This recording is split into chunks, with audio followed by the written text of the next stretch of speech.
మహిళలు కానీ, జనసేన నాయకులు కానీ మీరందరినీ గుర్తించండి.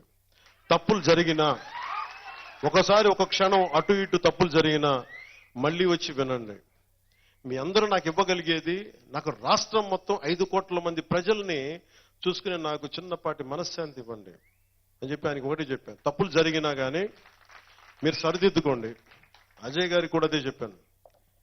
ఆయన ఉస్మానియా పూర్వ విద్యార్థి. ఆయన విపరీతం, ఆయన చాలా ప్రశాంతంగా కనిపిస్తాడు ఆయన, కానీ ఆయన ఒక రాడికల్. ఆయన రాడికల్ స్టూడెంట్స్ యూనియన్లో పనిచేసిన ఆయన ఇలా ప్రశాంతంగా పాపం నా కోసం ఎంత మాటలు పడ్డాడు ఆయన, ఎన్ని దెబ్బలు, ఎన్ని నలిగిపోయాడు. సో అజయ్ గారికి ప్రత్యేకంగా నా హృదయపూర్వక ధన్యవాదాలు చెప్తాను.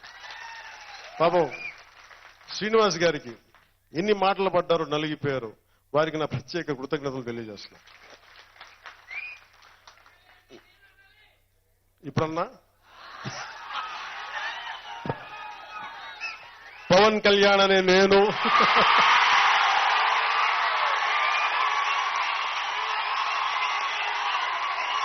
నాకు తెలీదు.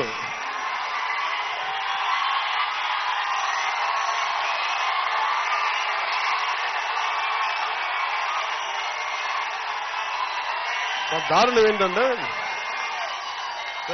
ఎక్కువ ఆపండి,